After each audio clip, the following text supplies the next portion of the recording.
El arranque de la solidaridad universal hay que colocarlo, según Horkheimer, en un dato que nos aúna a todos los seres humanos en nuestra condición humana. Se trata de la universalidad del sufrimiento. Antes que nada, los seres humanos estamos unidos en nuestra condición dolorosa y en el destino trágico ante la muerte. El desgarro y la herida del sufrimiento nos hermana, al igual que la perspectiva de la muerte. Y especialmente nos trastorna el sufrimiento que lacera a las víctimas inocentes. No hay escapatoria para nadie. Ningún ser humano escapa a esta doble condición de ser herido y roto por el dolor y destinado a la muerte. Esta fraternidad del sufrimiento y muerte constituye el punto cero de toda solidaridad, anterior o más poderosa que la comunidad genética o las posteriores de lengua y hasta de familia. Surge el grito de dolor que nos hermana. El ser humano se estrecha dolorosamente sobre el pecho y los brazos de los otros clamores de los hombres. Nos unifica y hermana el desgarro y la herida honda que atraviesa el corazón de toda criatura humana, especialmente la inocente. Hay que entender bien esta comunidad de sufrimiento, no como una condición antropológica general, sino como una comunidad histórica. Max Horkheimer va a surgir en el sentimiento de la solidaridad a la vista de la infelicidad real de los otros. En el fondo, late el convencimiento de que el ser humano está destinado a la felicidad. Es un ser con derecho, diríamos, natural a la felicidad.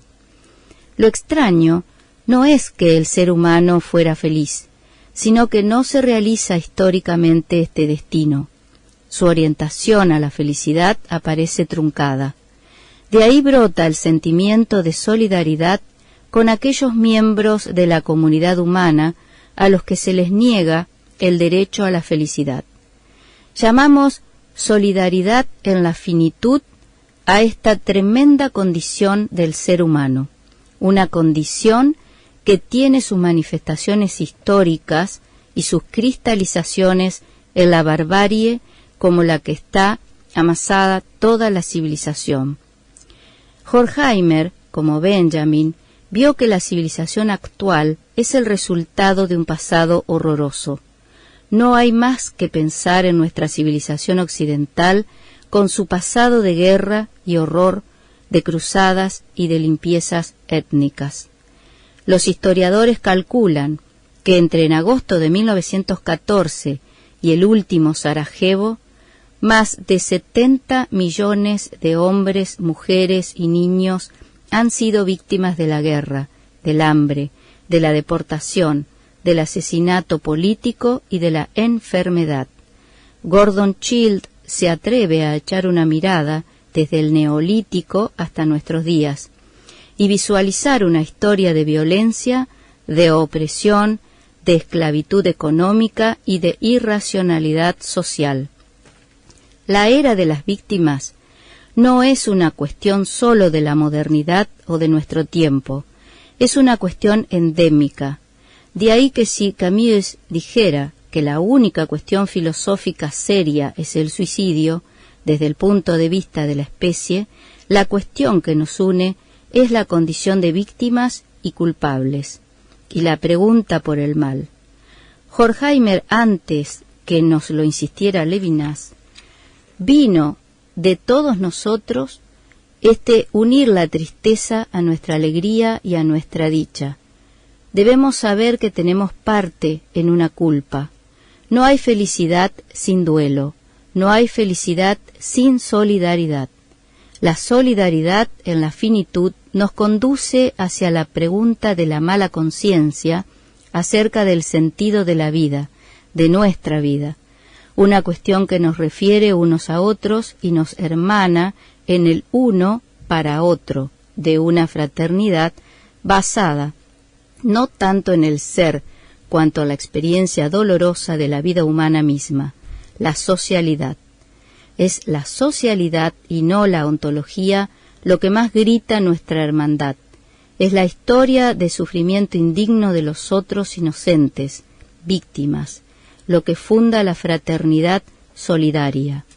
Esta pregunta por la razón del mal histórico y la no existencia ante todo del bien se sitúa más allá del ser, se sitúa ya en el terreno de la ética y no de la ontología, de la diferencia entre el bien y el mal.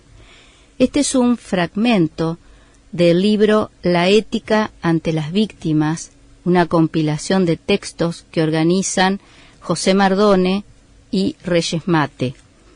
Y lo leímos en la editorial de hoy a propósito de la declaración de Juan José Sebrelli comparando a una villa con el gueto de Varsovia. Y en realidad este tipo de declaraciones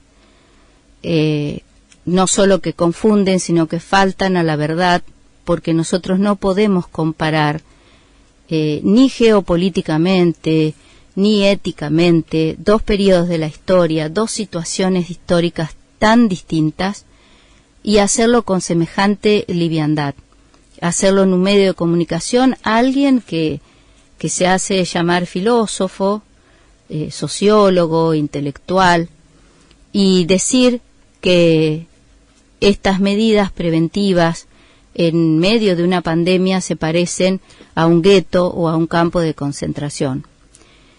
Hace muchos años en la Universidad de Buenos Aires tuve el honor de escuchar a la psicoanalista Diana Rabinovich, que a mi modo de ver es una de las grandes psicoanalistas argentinas, y ella se hacía dos preguntas. ¿Quién se pone el uniforme de Hitler y a quién le ponemos el uniforme de Hitler? Lamentablemente esa disertación no se compartió, no trascendió, creo que Diana la había llevado manuscrita, pero es realmente un texto que habría que consultar y tener en cuenta en momentos donde estas simplificaciones tremendas que faltan a la verdad y que comparan dos periodos de la historia que nada tienen que ver entre sí y que también comparan víctimas que no tienen nada que ver entre sí. Entonces, bueno, de tantos libros que recomendamos siempre en este programa, el de la ética ante las víctimas es muy interesante, son varios autores. El de Mardones es el texto que yo acabo de compartir, donde él habla de la solidaridad de la finitud.